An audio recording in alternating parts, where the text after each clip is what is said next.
I'm sitting in the studio right now with Clever Mavanza. Good morning, sir. I'm fine now. Very well, thank you. Now, you are an author of a book on business. Yes. We've always been talking about, we need a business guy up in this place. Yes. You know, so welcome to Morning Rush. Thank you so much. Very good. So your book that you've written on business, I know a lot of people will be saying, I want to study business, I want to be a business person.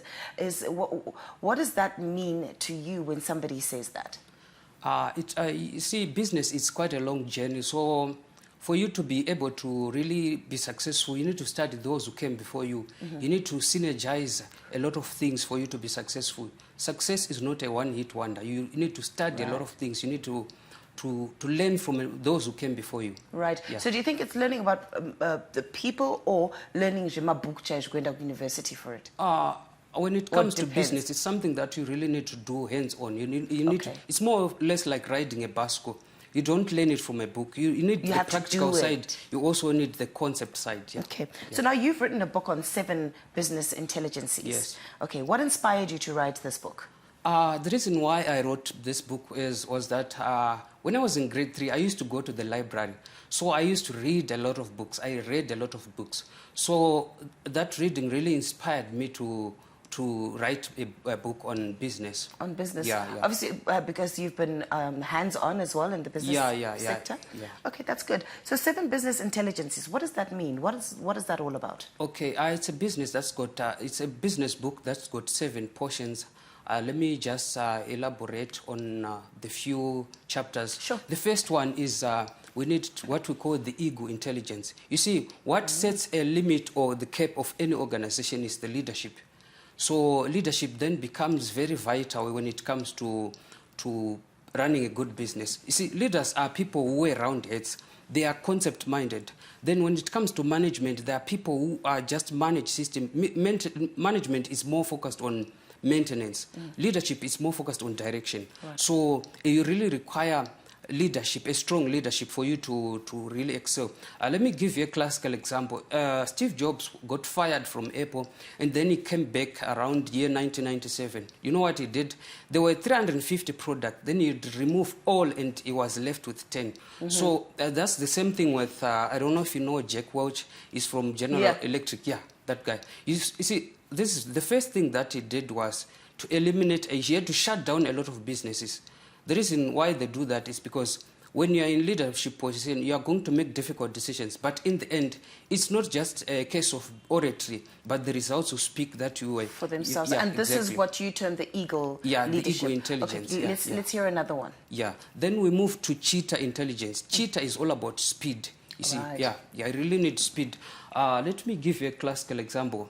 Look at YouTube. When they started, they were doing something that people used to undermine.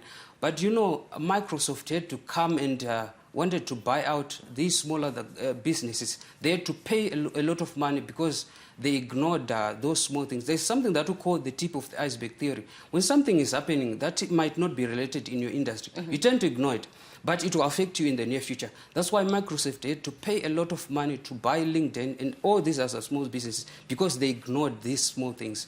So you have to act fast. Yeah, you have to act fast. It's a race. Yeah, the Stone Age did not end because of scarcity of stones. It ended because people kept on improving and learning. And evolving. So you need speed and agility. You have to adapt very fast. You have to change before you have to. That's incredible. That's a good one, that one. And, you know, speak about evolving and, you know, things that are just, you know, moving as the world is just changing. Yeah. In your perspective as running your own businesses and stuff, how have you kept up with the trends that are happening now?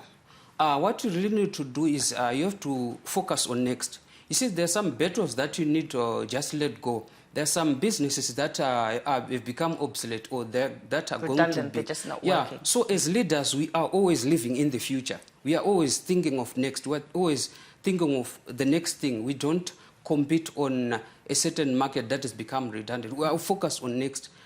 Yeah, that's exactly. I like what you say about letting go. Because a lot of people don't want to let go. But it's nice to have that. Can you give us maybe a fourth intelligence that you've written in your book? Okay, the other one you need the other one that I termed the elephant intelligence. In the world of business, you need a lot of capital. You need a lot of resources in terms of finance, in terms of talent. So you need a lot of stamina. Look at Microsoft. It's been there for decades. Look at Coca-Cola. Look at organizations that have existed for a space of 100 years. They had a lot of support and structures.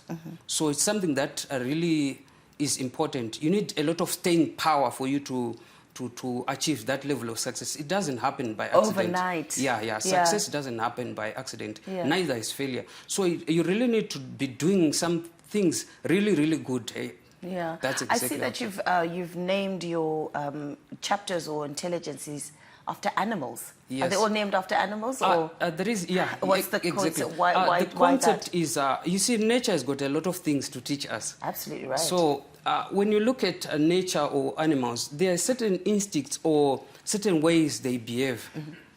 Some of them good, some of them bad. So I adopted the same concept and then embedded made it into a whole business aspect. And have you found that is working for institutions? I don't know if you've given your book or you've spoken at companies. Have you found that they are adopting these principles? Yeah, we have managed to enter into partnership with some of the people who are doing entrepreneurship coaching, and I believe very soon we'll be sharing out and dishing out information concerning that book. And I think it's also really good not to just even look into the corporate world, but in the schools as well. Yes, it's very important to teach them these things before they get into. Yeah, exactly. Yeah, that we also want to venture into that. Okay. Yes. So your book, is it out yet? Where do we find it? What's happening there?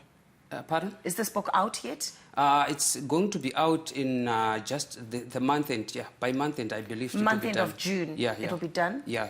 You still writing it, or no? you I've just done now... it. It's the publishing side. The publishing side of stuff. Yeah. Oh, it's exciting. Yeah. Is this your first book?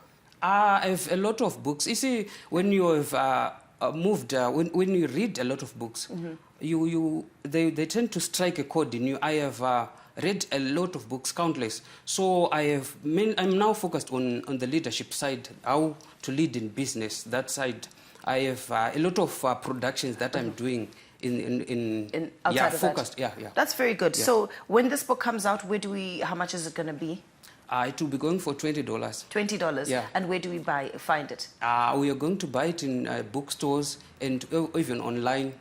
Okay. Yeah. That's very good. Thank you so much, Clever. We've run out of time. This has been a good business chat. Konapo. Ipapo pa ZTN Prime. DSTV channel 294. The place to be.